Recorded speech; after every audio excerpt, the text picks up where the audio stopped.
Ya, ini suatu hari yang luar biasa bagi kita. Kita ada hari-hari ini bisa beribadah. Bahkan walaupun tidak semua berkumpul, tapi ada yang masih di rumah, di kos-kosan, bahkan tetap memuji menyembah Tuhan. Yang percaya katakan amin. Yang percaya katakan amin. Hari ini saudaraku yang dikasih oleh Tuhan, saya mau sampaikan firman Tuhan adalah gaya hidup orang percaya. Apa saudara?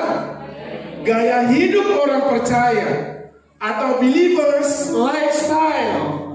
Jadi ini gaya hidup orang percaya, ini harus ada dalam hidup kita.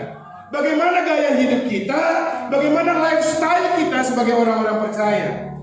Kalau minggu yang lalu saya sampaikan firman Tuhan tentang Pentakosta. Pentakosta berbicara tentang pencurahan Roh Kudus. Dan pencurahan Roh Kudus itu membuat murid-muridnya mengalami perubahan yang luar biasa. Yang dulunya penakut menjadi orang yang berani dan bergairah di dalam Tuhan. Yang dulunya meninggalkan pelayanan, sekarang mereka bergairah untuk melayani Tuhan. Yang dulunya mereka nggak mau lagi bersekutu, berkumpul, tapi mereka berubah dan mereka suka untuk berkumpul dan beribadah kepada Tuhan. Dan gaya hidup dari gereja mula-mula ini, lifestyle murid-murid ini perlu kita perhatikan, saudara.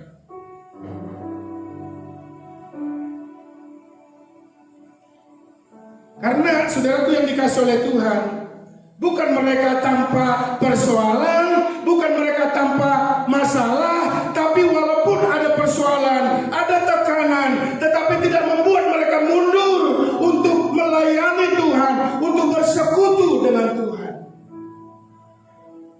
Dalam hidup ini kita nggak lepas dari persoalan, saudaraku. Walaupun sudah dipenuhi dengan Roh Kudus, sudah diurapi Tuhan, bukan tanpa lepas dengan masalah. Hidup orang percaya adalah hidup yang senantiasa terus tekun berpegang kepada Tuhan. Yang percaya katakan amin. Jadi gaya hidup orang percaya harus kita perhatikan, saudaraku. Believers lifestyle. Jadi lifestyle kita bagaimana, itu yang akan menentukan kita orang percaya atau bukan, orang yang sudah dipenuhi dengan Roh Kudus atau bukan, saudaraku. Murid-murid Tuhan Yesus ketika mereka mengalami kepenuhan Roh Kudus, lifestyle mereka berubah dengan luar biasa. Coba kita buka dalam Kisah Para Rasul pasal yang kedua. Kita mau belajar dari firman Tuhan ini. Kisah Para Rasul pasal yang kedua, ayat yang ke-41 sampai ayat yang ke-47. Kalau yang sudah ketemu katakan amin. Kita sama-sama baca yuk. Kisah Para Rasul pasal yang kedua ayat 41 sampai 47. 1, 2, 3. Orang-orang yang menerima perkataannya itu memberi diri dibaptis, dan pada hari itu jumlah mereka bertambah kira-kira 3.000 jiwa. Mereka berkumpul dalam pengajaran rasul-rasul dan dalam persekutuan, dan mereka selalu berkumpul untuk memecahkan roti dan berdoa. Maka ketakutanlah mereka semua, sedang rasul-rasul itu mengadakan banyak mujizat dan tanda. Dan semua orang yang telah menjadi percaya tetap bersatu, dan segala kepunyaan mereka adalah kepunyaan bersama. Dan selalu ada dari mereka yang menjual harta miliknya, lalu membagi-bagikannya kepada semua orang sesuai dengan keperluan masing-masing. Dengan bertekun dan dengan sehati mereka berkumpul tiap-tiap hari dalam bait Allah. Mereka memecahkan roti di rumah masing-masing secara bergilir dan makan bersama-sama dengan gembira dan dengan tulus hati sambil memuji Allah, dan mereka disukai semua orang. Dan tiap-tiap hari Tuhan menambah jumlah mereka dengan orang yang diselamatkan. Amin. Dari pembacaan firman Tuhan ini kita perhatikan bahwa ini adalah waktu murid-murid Tuhan Yesus sudah mengalami kepenuhan Roh Kudus, pencurahan Roh Kudus yang luar biasa, sehingga lifestyle mereka, gaya hidup mereka berubah total.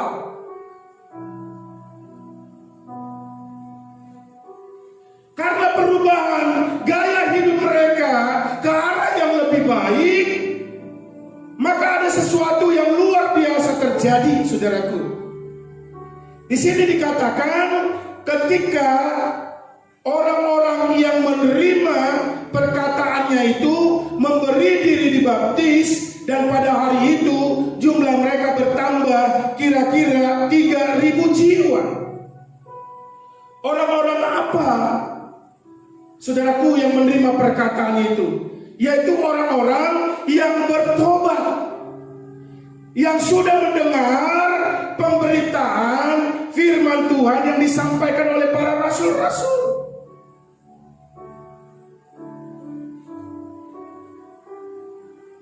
Jadi orang yang menerima perkataan itu, orang-orang jiwa-jiwa yang bertobat dan mereka memberi diri dibaptis, saudaraku. Orang yang mau percaya dengan Tuhan Yesus, yang mau mengikuti Yesus Kristus, itu harus mau dibaptis, saudaraku. Dibaptis itu punya pengertian meninggalkan hidup lama mereka, menguburkan hidup lama mereka,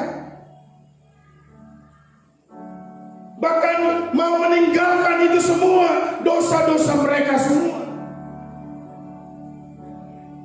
Ketika rasul-rasul menyampaikan, memberitakan Injil kepada orang-orang, banyak yang bertobat, saudaraku. Bayangkan orang-orang yang bertobat itu ada 3.000. Dan saya melihat, saudaraku, itu 3.000 yang bertobat. Saya tidak tahu berapa orang yang berkumpul pada waktu itu.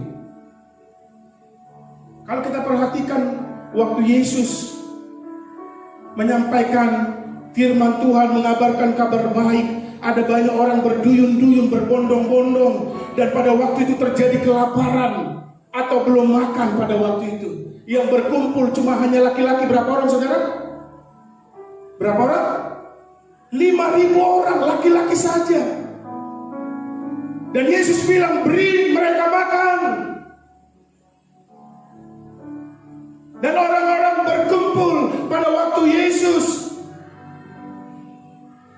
ada di muka bumi, dan banyak orang yang mengikuti dia, dan mereka belum makan. Lalu Yesus katakan, beri mereka makan. Dan orang yang berkumpul pada waktu itu 5.000 laki-laki saja, belum termasuk perempuan, belum termasuk anak-anak. Saya tidak tahu, karena memang tidak dikatakan di sana, cuma hanya dikatakan 5.000 laki-laki. Kalau suami istri 5.000, 10.000, belum anak-anak. Dan saya melihat di sini juga, ketika rasul-rasul dipenuhi dengan Roh Kudus, ada banyak orang yang melihat.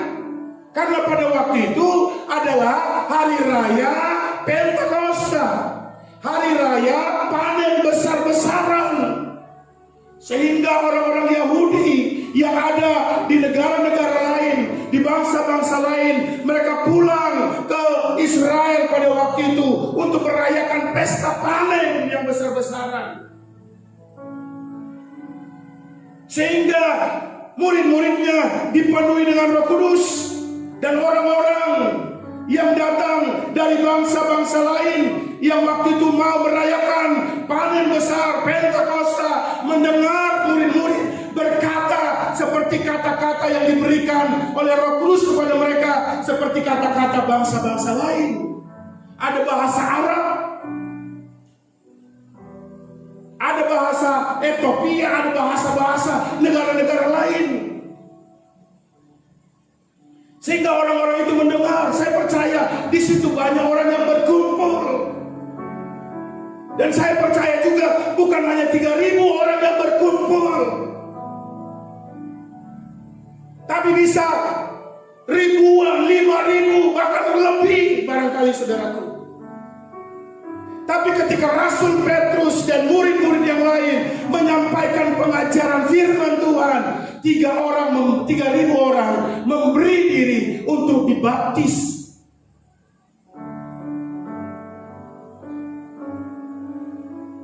Maksudnya apa saudaraku? Banyak orang yang mendengar firman Tuhan, belum tentu mau memberikan dirinya untuk menguburkan hidup lama mereka. Walaupun kelihatannya 3.000 orang. Bahkan dalam ibadah-ibadah KKR juga saudaraku yang dikasih oleh Tuhan, ada banyak orang yang mendengar firman Tuhan yang sama, tapi ada banyak orang juga yang percaya, namun ada juga orang yang tidak mau menerima firman Tuhan, tidak mau menanggalkan hidup lama mereka, tidak mau bertobat, tidak mau dibaptis.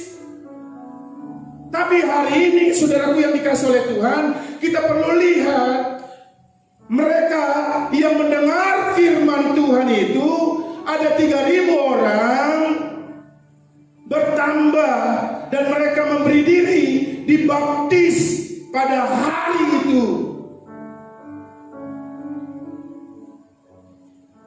Saudaraku yang dikasih oleh Tuhan, orang-orang percaya, orang-orang percaya saudaraku yang dikasih oleh Tuhan, ini bukan tanpa risiko, bukan tanpa masalah. Orang yang memberi diri untuk dibaptis harus mau meninggalkan hidup lama mereka. Orang-orang percaya yang dipenuhi dengan Roh Kudus harus mau meninggalkan hidup lama mereka. Ini gaya hidup gereja mula-mula, gaya hidup orang-orang percaya yang siap ambil resiko. Murid-murid, orang-orang percaya ini mengerti kalau ikut Yesus pada waktu itu akan mengalami tekanan, akan mengalami aniaya. Tapi mereka mau ambil resiko karena mereka tahu untuk mengikuti Yesus tidak gampang dan tidak mudah.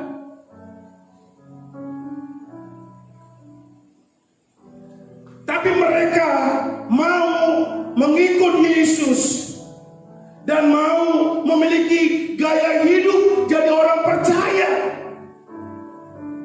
Tidak lagi hidup mereka asal-asalan, tidak lagi hidup mereka semaunya saja, tidak lagi hidup mereka benci kepada yang lain. Dan di sini kita melihat, saudaraku yang dikasih oleh Tuhan,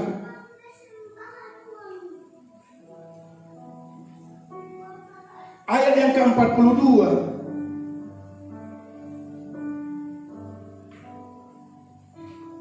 Maka ketakutan, ayat 42. Mereka bertekun rasul-rasul, orang yang dipenuhi dengan Roh Kudus, orang yang percaya kepada Yesus. Lifestyle-nya berubah, saudaraku. Perubahan itu terjadi apa, saudaraku? Mereka bertekun dalam pengajaran rasul-rasul.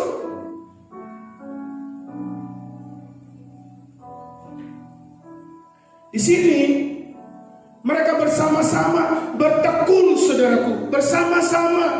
Ini bersama-sama ini punya arti bertekun. Jadi orang-orang percaya yang sudah memberikan dirinya kepada Yesus Kristus, percaya kepada Yesus, mereka ini bertekun. Apa saudara? Bertekun. Kalau bahasa aslinya, bahasa Yunani, bertekun itu adalah proskartereo.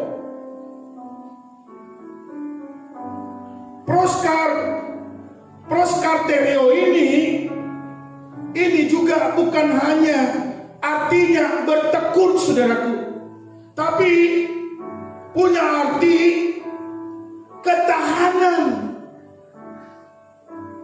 Bertekun adalah ada ketahanan waktu yang panjang, long time, sangat panjang waktunya. Ini kata bertekun. Bukan hari ini bergairah bersekutu, bukan hari ini bergairah untuk berkumpul, tapi bulan depan udah meredup, melempem, saudaraku. Ini namanya bukan proskartereo, bukan orang yang bertekun. Orang-orang percaya, orang-orang yang dipenuhi dengan Roh Kudus, hidup mereka tanda-tandanya, gaya hidupnya, lifestyle-nya adalah suka bertekun. Hidupnya bertekun, proskartereo, yaitu memiliki ketahanan jangka waktu yang lama.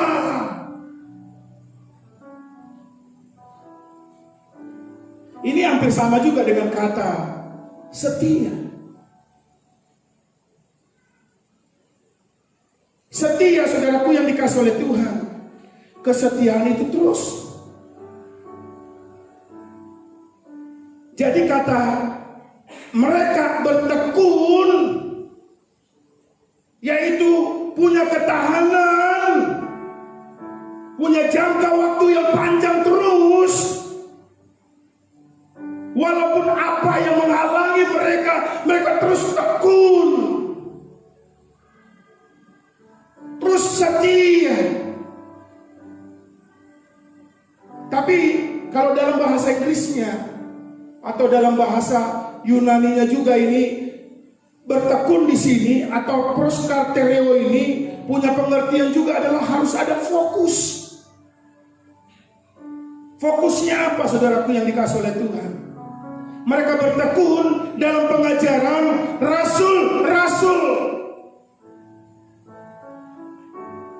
dan dalam persekutuan. Kalau hari-hari ini kan banyak orang nggak suka lagi, nggak mau bertekun lagi dalam hal, saudaraku yang dikasih oleh Tuhan, yang rohani. Nggak memiliki stamina yang kuat, yang long time, yang panjang. Mereka punya ketahanan hanya sebentar saja. Makanya Alkitab bilang, banyak orang yang berkata dirinya baik, tapi orang yang setia, siapakah yang mendapatkannya? Hari ini baik, bergembira, semangat, tapi hari ini aja, besoknya udah melempem. Atau hanya di gereja aja, ku kan bangkit. Di sini aja ku kan bangkit, udah keluar dari gereja, ku melempem, gitu saudara. Kehidupan gereja mula-mula, kehidupan orang-orang percaya, mereka itu bertekun, bukan hanya sementara. Walaupun ada tantangan, terancam loh mereka itu. Bahkan di sini dikatakan, saudaraku yang dikasih oleh Tuhan, fokus di sini adalah ada dedikasinya, berdedikasi.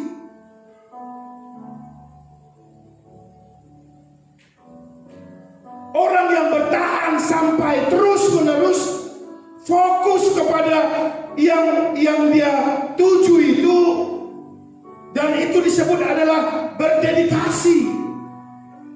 Tapi kalau orang yang sebentar-sebentar, contohnya saudaraku ganti pacar, Sebulan ganti pacarnya, bulan depan lain lagi, atau tahun ini pacar yang ini, tahun depan lain lagi. Ini orangnya, orang nggak setia atau nggak bertekun, atau bukan sebenarnya bukan proskatereo, atau ini disebut orang bukan berdedikasi. Orang ini nggak punya dedikasi. Orang yang berdedikasi adalah orang yang punya ketahanan, yang bertekun, proskatereo.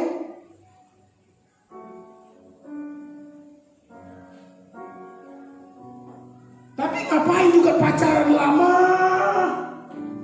Gitu saudaraku. Pacaran lama tapi nggak fokus. Pacarannya 3 orang gitu saudara, nggak 1. Ada yang sini pacarnya banyak, putuskan gitu saudara. Engkau bukan orang proskatereo. Engkau tidak memiliki dedikasi. Buat apa pacaran lama tapi 3 orang?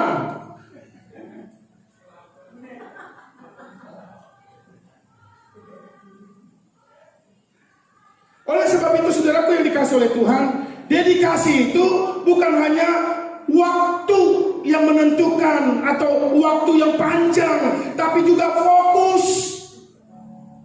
Satu, saudaraku yang dikasih oleh Tuhan, bukan gonta-ganti. Jadi orang yang penuh dengan Roh Kudus ada dedikasinya, ada ketekunannya, ada fokusnya, dan tidak mudah cengeng saudaraku. Ada masalah, udah langsung cengeng orangnya. Cemen namanya. Apa cemen itu saudara? Lemah. Iya kan? Jadi orang yang penuh dengan Roh Kudus harus ada dedikasinya, yaitu tidak mudah cengeng, tidak gonta-ganti. Kalau lagi ada masalah, kalau ada persoalan, dia mau ganti, mau sukanya. Kalau nggak suka dia kepada pendetanya, pindah gereja. Iya ada gitu loh. Itu orang nggak punya dedikasi, nggak diperhatikan gembalanya barangkali, atau mungkin kalau lagi di jalan, mungkin pendetanya udah minus berapa matanya, nggak lihat. Jemaatnya bilang halo Pak Pendeta. Pak Pendetanya seperti cuek aja, padahal bukan karena lihat. Udah langsung dia cemen gitu saudara. Apa? Udah cengeng, udah bersungut-sungut. Langsung minggu depannya pindah gereja. Ini orang tidak berdedikasi. Makanya jemaat mula-mula gaya hidup mereka memiliki dedikasi. Mereka bertekun dengan jangka waktu yang panjang, dan mereka fokus, dan mereka juga memiliki dedikasi walaupun ada masalah, ada persoalan. Sampai sekarang ini di sini dikatakan, aku mengucap syukur kepada Allahku karena persekutuanmu, karena engkau mengambil bagian, turut berpartisipasi dalam berita Injil. Jadi pengertian koinonia ini adalah berpartisipasi, turut mengambil bagian dalam pekerjaan Tuhan. Jadi bukan hanya bersekutu begitu aja, kumpul-kumpul, tapi mereka juga mau berpartisipasi. Ayo loh, apa milikmu? Dulu Kalau ada jemaat yang kurang. Bahkan di sini dikatakan, kalau 46 nanti kita akan baca di sana dikatakan, dengan bertekun dan dengan sehati mereka berkumpul tiap-tiap hari dalam bait Allah. Mereka memecahkan roti masing-masing secara bergilir dan makan bersama-sama dengan gembira dan dengan tulus hati. Oh, ayat 45 maksudnya. Dan selalu ada dari mereka yang menjual harta miliknya, lalu membagi-bagikannya kepada siapa saudara? Semua orang sesuai dengan keperluan masing-masing. Mereka tekun dalam persekutuan. Persekutuan di sini adalah koinonia, yang punya pengertian ambil bagian untuk turut pekerjaan Tuhan, berpartisipasi. Gaya hidup orang percaya mau ambil bagian juga untuk berpartisipasi.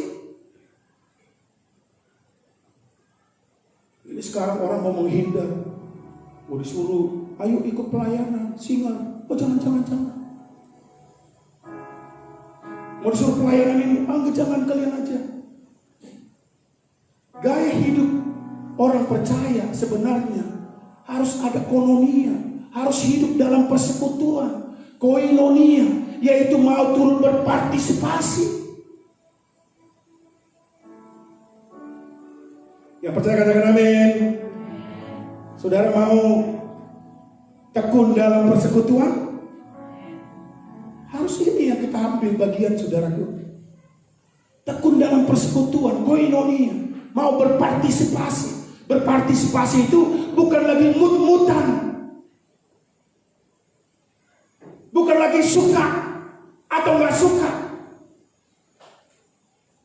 Orang-orang percaya persekutuan mereka tidak ditentukan oleh sikon, situasi, kondisi. Koinonia mereka itu mau berdedikasi, mau berpartisipasi, situasi apapun.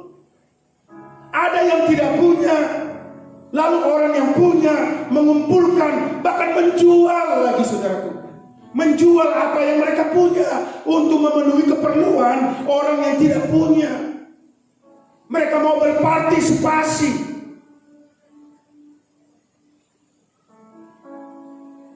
Contohnya saudaraku yang dikasih oleh Tuhan, mau kerja bakti gitu saudaraku. Kalau gereja mula-mula, orang-orang percaya, mereka tekun dalam persekutuan ini.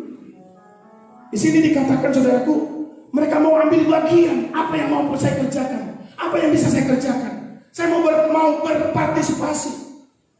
Itu gaya hidup orang-orang percaya. Bukan malah menghindar. Kalau hidup orang-orang dunia pasti menghindar. Makanya kita mau belajar believers lifestyle atau gaya hidup orang-orang percaya. Mereka mau berdedikasi gitu saudaraku. Apa yang bisa aku bantu? Atau apa yang bisa aku tolong? Apa yang bisa aku berikan?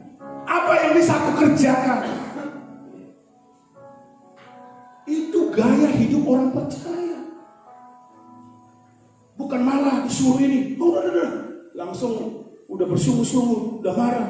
Masa saya terus? Tapi bukan di sini. Ada orang juga di dunia kerja juga begitu. Dia nggak memiliki koinonia. Gak dia memiliki apa yang bisa aku kerjakan, apa yang aku bisa lakukan, apa yang bisa aku berikan.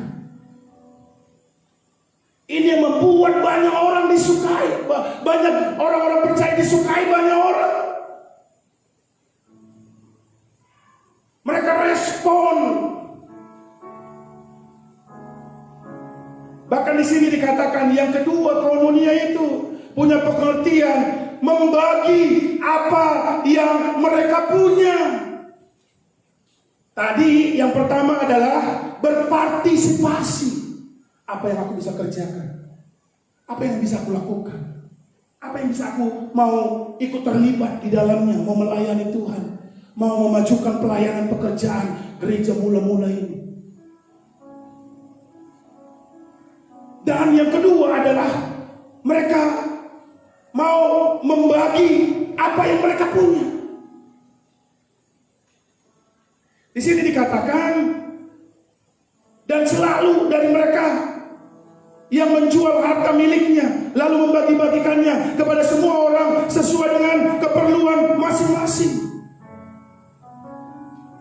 Makanya saya kemarin tanya waktu terjadi saudaraku, COVID-19 ini, ada nggak anak-anak muda yang masih tinggal, mungkin mereka nggak punya. Saya bilang salah satu koordinator, saudaraku, coba cek, mungkin mereka nggak ada beras, mungkin nggak ada mereka makanan, atau susah cari. Apa yang bisa kita kerjakan, kita lakukan? Artinya saudaraku, kita juga harus mau berpartisipasi, mau membagi apa yang kita punya. Orang biasanya kan mau memberi itu tunggu kaya dulu. Mau sampai kapan kaya, saudara? Coba saya mau tanya saudaraku, yang paling terakhir saudara memberi di saat saudara lagi nggak punya ini. Kapan terakhir kali saudara memberi? Waktu lagi tinggal sedikit ini. Ada saudara? Kapan? Dulu. Atau sama sekali nggak pernah. Kalau orang memberi, kalau kaya dulu punya uang yang banyak, itu udah biasa. Tapi kalau kita memberi di saat kita lagi memang ada, tapi hanya itu. Kita membagi kepada orang lain. Ini hal sesuatu yang luar biasa.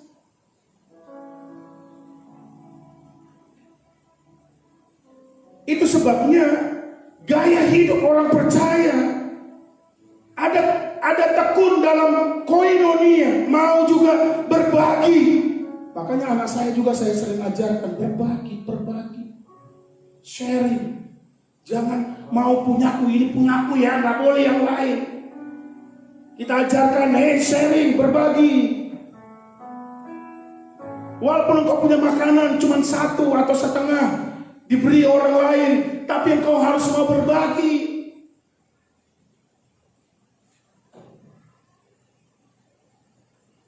Dan inilah gaya hidup orang percaya yang mau tekun dalam persekutuan, koinonia.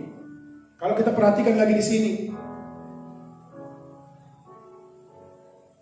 maka ketakutanlah, ayat 43 ya. Oh ya, ayat 42 tadi. Dan mereka selalu berkumpul untuk memecahkan roti dan berdoa. Berkumpul. Ini juga sama dengan saudaraku bersekutu tadi. Koinoni. Mereka berkumpul, bukan hanya berkumpul, tapi kalau kita baca ayat yang ke-46, di sana dikatakan dengan bertekun dan dengan sehati mereka berkumpul tiap-tiap hari dalam bait Allah. Mereka bertekun dan apa saudara? Dan dengan sehati berkumpul. Dengan sehati. Berkumpul dengan sehati artinya kalau bahasa aslinya adalah homotumadon. Sehati, homotumadon, atau satu hati.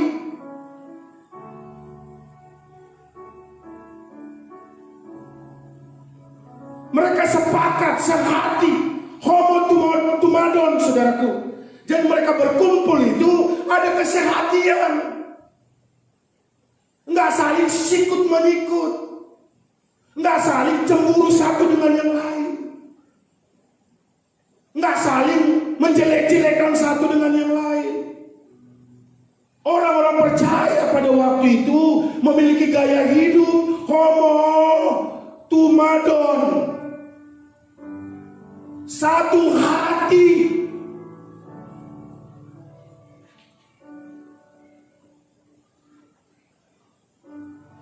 Gak ada mereka saling membenci satu dengan yang lain. Gak ada saling cemburu satu dengan yang lain. Dia yang kaya, dia orang berada, gak cemburu mereka keberadaan mereka.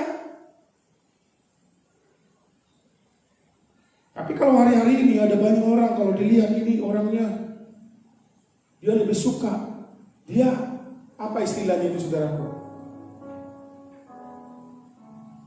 Dia nggak suka kalau dia orang kaya. Apa istilahnya ada? Ada istilahnya saudaraku. Tapi kita semua yang ada di sini harus memiliki satu hati. Walaupun ada banyak pandangan berbeda-beda, kan pandangan kita kan berbeda-beda saudaraku. Bahkan karakter kita pun beda-beda. Ada yang nyanyinya besar-besar, gitu saudara. Ada yang nyanyinya, tapi yang penting di sini adalah kesehatan, satu hati. Bukan kumpul-kumpulnya. Kalau kumpul nggak sehati, pecah juga barang itu, gitu saudara. Pecah juga kapal itu. Makanya kita sebagai anak-anak Tuhan miliki gaya hidup orang percaya, yaitu mereka punya satu hati. Karena di mana ada kesehatian, maka di situ berkat Tuhan dicurahkan, kata Alkitab. Tapi kalau satu kebenci, saya mau bilang saudaraku, kalau kebencian ada satu dengan yang lain, gimana di surga itu nggak bakalan bisa nanti ketemu di surga. Waduh, gimana gitu? Nanti satu di surga, satu neraka baru pas. Tapi pastinya kalau dua-dua benci, ya dua-dua neraka. Di neraka mereka ya bisa lah berantem-berantem, gigit-menggigit gitu saudara, marah-marahan.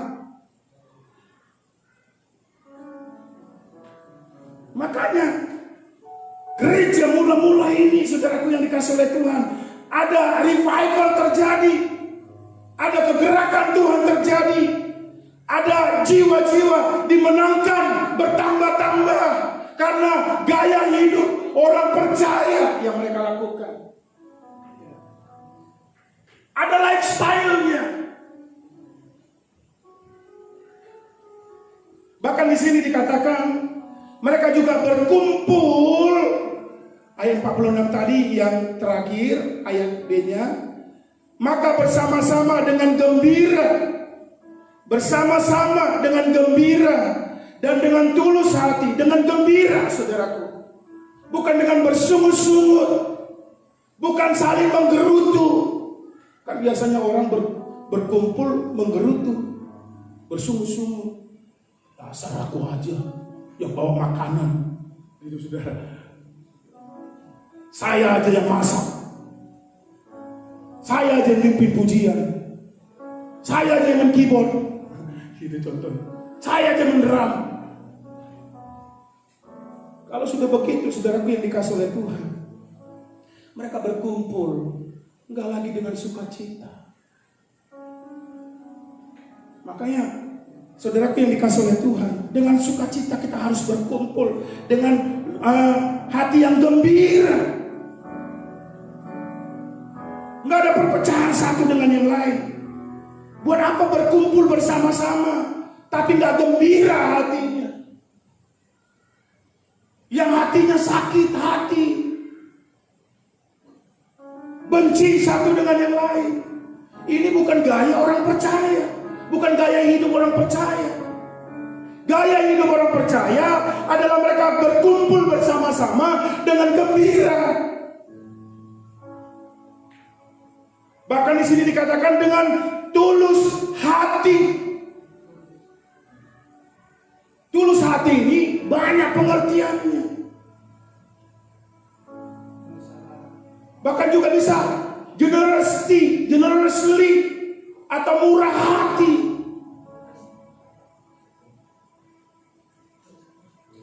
Jadi dia nggak kikir dalam hal memberikan sukacita.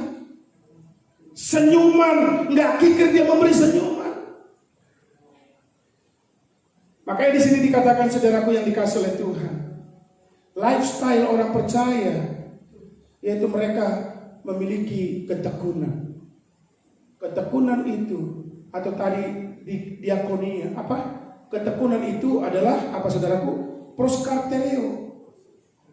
Proskarterio ini adalah dia memiliki ketahanan dan juga fokus. Dan juga saudaraku yang dikasih oleh Tuhan, berdedikasi.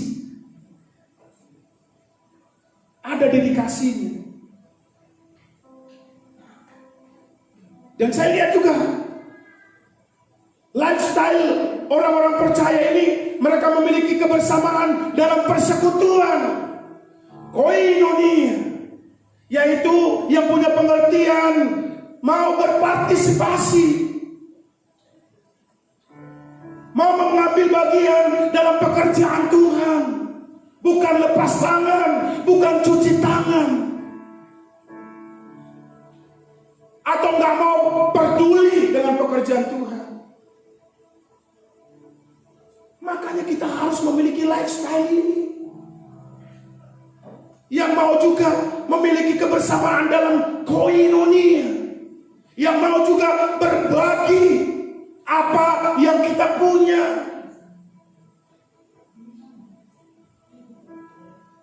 Bahkan kalau saya lihat juga gaya hidup orang-orang percaya ini, mereka berkumpul dengan sehati, nggak ada pertengkaran, nggak ada perpecahan, tapi mereka ada homotumadon, ada satu hati. Yang percaya katakan amin. Mereka satu hati, homotumadon, untuk bergembira dengan tulus hati dan memuji Tuhan. Memuji Tuhan, bukan memuji pendetanya, bukan memuji yang lain, tapi memuji Tuhan.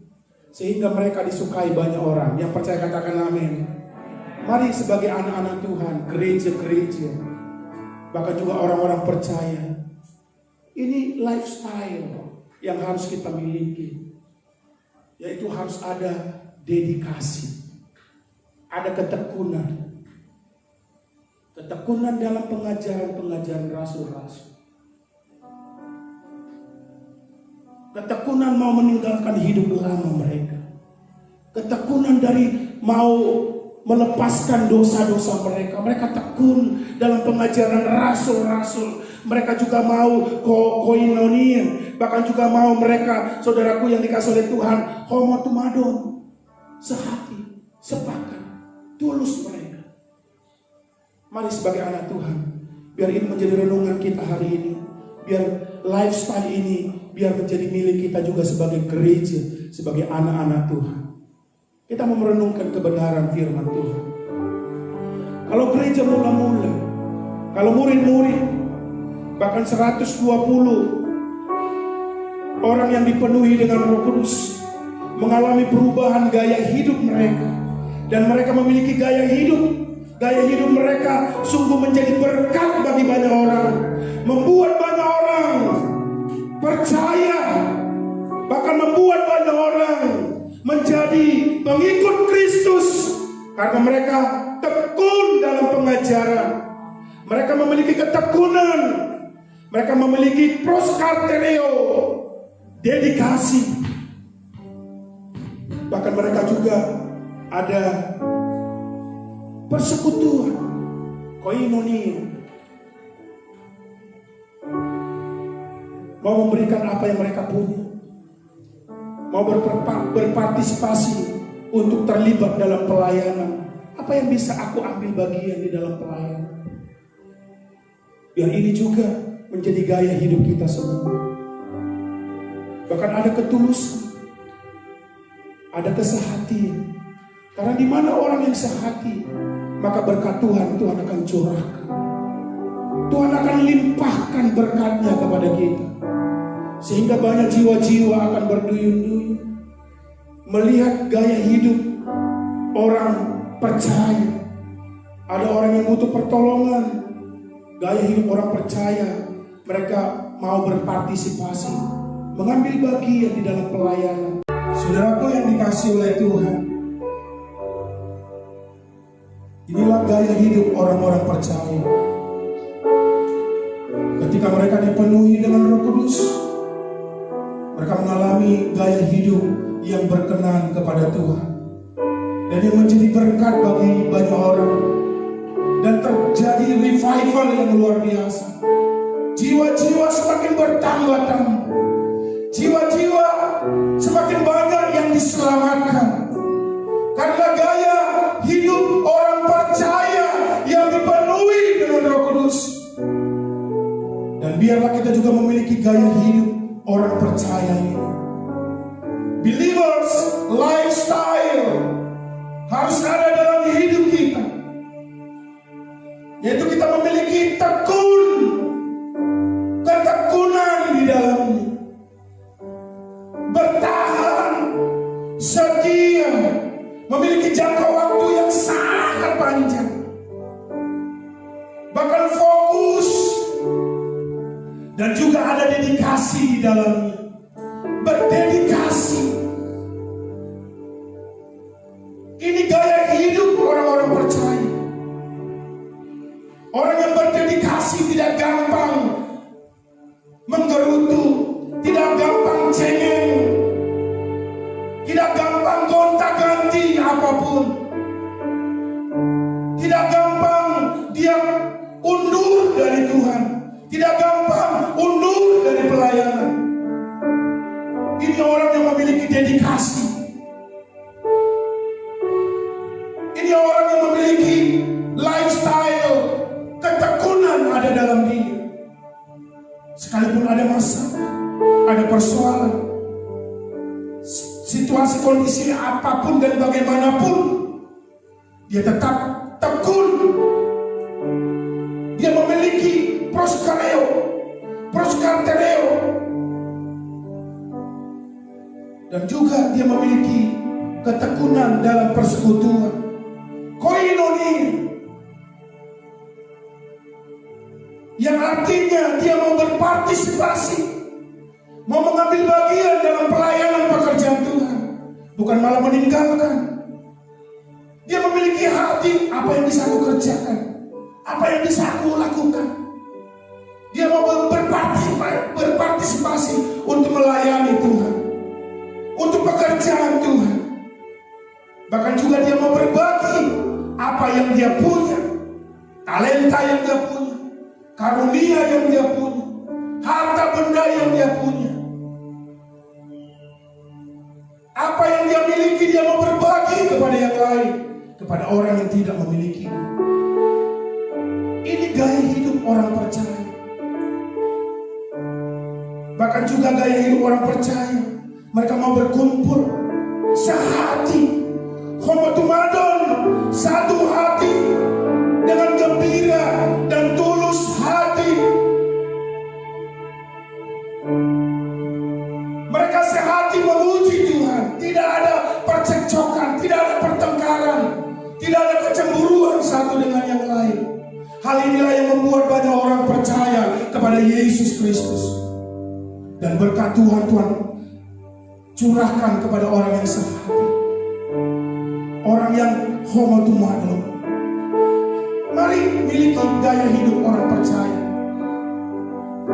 Ini yang Tuhan inginkan bagi kita semua. Engkau yang mau didoakan hari ini, kita mau minta kepada Tuhan supaya hari-hari ini kita memiliki gaya hidup orang percaya. Believers lifestyle ada dalam hidup kita. Tidak lagi egois, tidak lagi asal-asalan hidup kita. Serius dengan Tuhan, loyal dengan Tuhan, berdedikasi dengan Tuhan, memiliki dedikasi.